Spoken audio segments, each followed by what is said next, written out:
Len, how you doing, man? I'm doing good. How are you doing? I'm real good. This is a real treat for me to get a chance to talk with you, man. I really appreciate your time. Oh, it's my pleasure. Absolutely. So let's talk some ballerina. You've directed some amazing action films in the past, some of my all-time favorites. What was it about the entering this universe, this world of John Wick through ballerina that drew you to it? What drew me to it? One, I do really love the world that's set up there, and then also the as in terms of the action, um, side of it as an action film. It's the kind of action um, that I really like, and it's actor driven.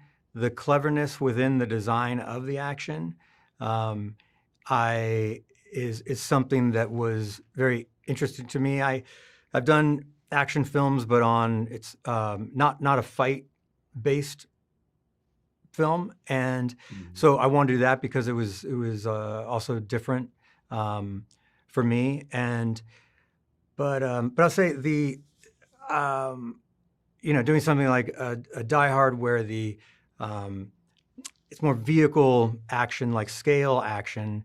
Um, but what I like about what 18711 does with the fight training is that it's as much detail and everything that goes into a large stunt or action sequence.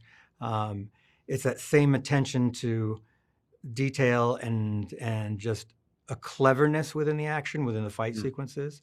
Yeah. Uh, so that was just something that I was just really intrigued by and have been wanting to do and take the time to do it. Was there safe to say there's a bit of a learning curve for you too? I mean, you're a veteran director, you've been around a long time, done a lot of great stuff. Was there a bit of a learning curve for you too to kind of take on a movie like this? It is different, a little bit different for you. Yeah, the only thing I would say that was in doing, of course, with action films, a lot of fight sequences. Um, the longer takes was something that was, um, I'd say it was, but I enjoyed it. I've been waiting to do that. Mhm. And when I say take the time with action, that um, enough time and focus is given to the fight choreography and those scenes. Um, so like I said, it applies the same goal, um, which is wanting to show the audience something that they haven't seen.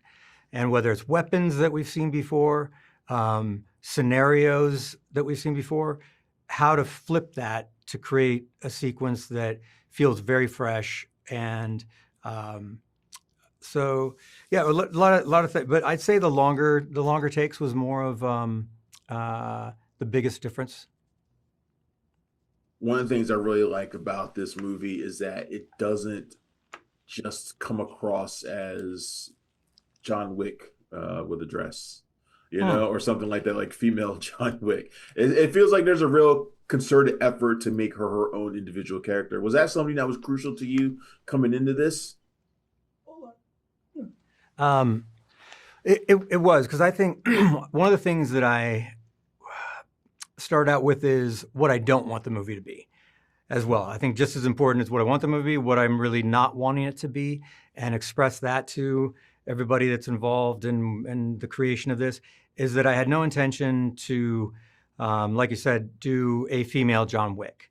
And I, again, no interest in seeing Anna kind of replicating what Keanu does. I wanted Eve to have her separate style and energy than John Wick. And so, in that sense, um, it was actually uh, it because when I remember when this first came out, when the announcement came out, of course, and I was waiting for it, it's female John Wick, and Yeah,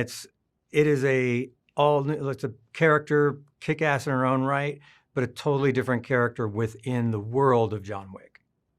yeah.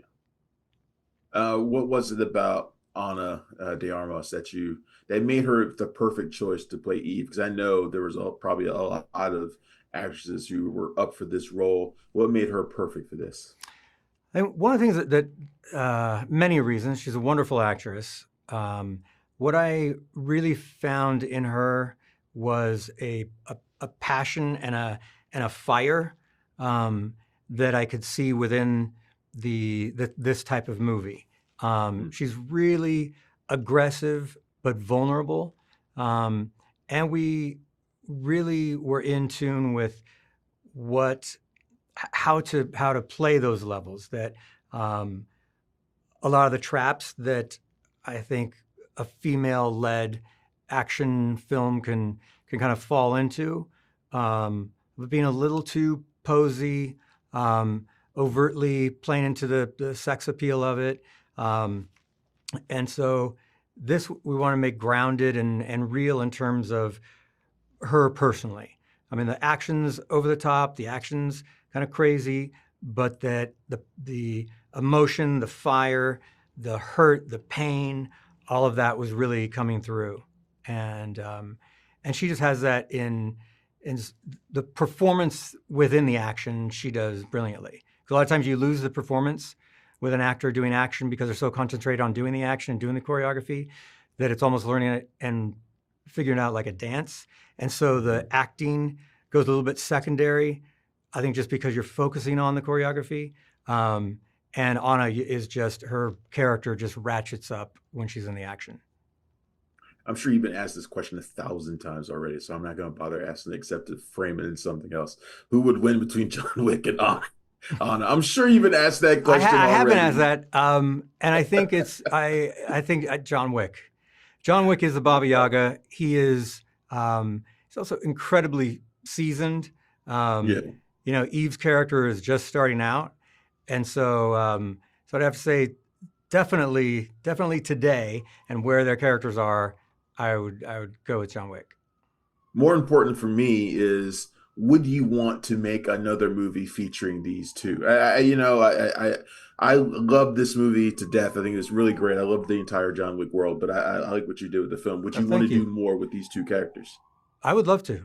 I would love to. They're great characters. I had a really good time just in terms of process with both of them. Keanu is wonderful and one of the most committed actors that I've ever worked with, and so it's been a pleasure. So on that side of it, just my own experience, because every movie is essentially 2 years of my life. So I have to really love the movie, but also love the life that it invades and it becomes my life and obsessive. I would love to. I had a great time with them, and I think they're very, very interesting characters to play with. Have you found the fandom for this to be crazier than something like Underworld or anything? Underworld had a big fan base at the time, including me. Yeah. And you find John Wick's fan base to be different?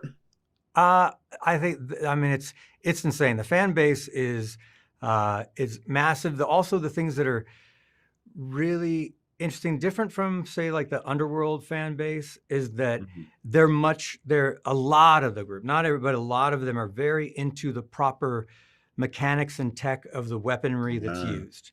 And, you know, John Wick has, it's one of the, I wouldn't say the first one, but one of the first films that really the tactile element of it is very true and very real. You know, so there's, you know, guns will jam. Not every shot actually hits. The guns fuck up and he's got to trade out.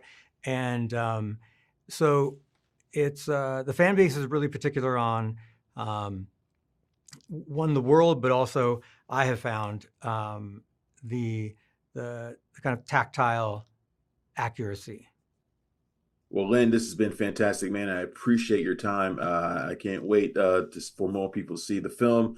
And I look forward to talking to you again about something else in the future, man. Thanks. Yeah, thank you. All right, thank you. Thanks for checking out the show. If you like what we're laying down, please subscribe to our channel and click the bell to receive notifications for all of our latest stuff.